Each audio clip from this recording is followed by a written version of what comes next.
నిజామాబాద్ జిల్లాకు చెందిన యువ రచయిత, ముఖ్యంగా సమాజ సేవలో మాత్రం ఒక హిమాలయ శిఖరం అంతటి వాడు సాయిబాబు. సమాజ సేవ చేస్తూ ఆ సమాజ సేవ నేపథ్యంగా ఒక నవలను రాయడం జరిగింది. దానికి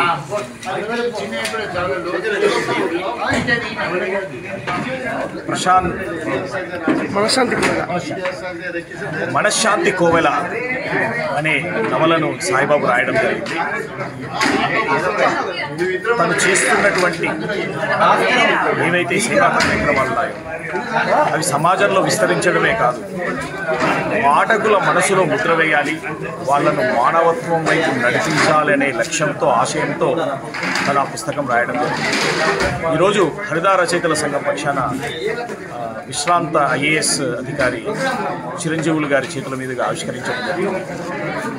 తెలంగాణ ఉద్యమ యోధుడు గోపాల్ శర్మ గారు, అలాగే తెలంగాణ రచయితల సంఘం రాష్ట్ర అధ్యక్షుడు డాక్టర్ శంకరం గారు, ప్రముఖ కవయిత్రి అమృత రెడ్డి గారు ఈ కార్యక్రమంలో పాల్గొన్నారు. ఈ ఆవిష్కరణ కార్యక్రమంలో నిజామాబాద్ జిల్లాకు చెందినటువంటి సాహిత్య ప్రముఖులంతా కూడా ఈ వేడుకలో వచ్చారు. అయితే ఈ కార్యక్రమ లక్ష్యం ఏంటంటే మానవత్వ పరిమళాలను విస్తరించారు. ప్రతి ఒక్కరు కూడా తమ జీవితంలో మానవత్వం అనేది ప్రకటించే అవకాశం వచ్చినప్పుడు మాత్రం ఖచ్చితంగా స్పందించాలనే కార్యక్రమం నిర్వహించడం జరిగింది. ఇది సాహిత్యానికి, మానవత్వానికి దోహద కార్యక్రమం. మీరంతా కూడా ఈ పుస్తకాన్ని చదివి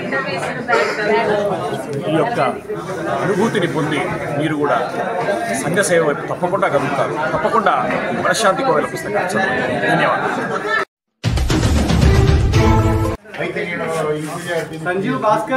నిజామాబాద్ జిల్లాకు చెందిన యువ రచయిత, ముఖ్యంగా సమాజ సేవలో మాత్రం ఒక హిమాలయ శిఖరం అంతటి వాడు సాయిబాబు. సమాజ సేవ చేస్తూ ఆ సమాజ సేవ నేపథ్యంగా ఒక నవలను రాయడం జరిగింది.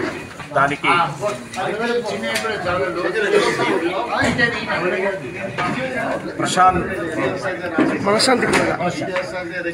మనశ్శాంతి కోవెల అనే నవలను సాయిబాబు రాయడం జరిగింది.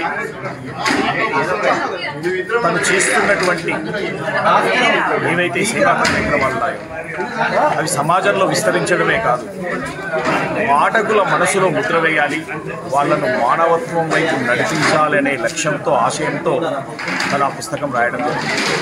ఈరోజు హరిత రచయితల సంఘం పక్షాన విశ్రాంత IAS అధికారి చిరంజీవులు గారి చేతుల మీదుగా ఆవిష్కరించడం జరిగింది.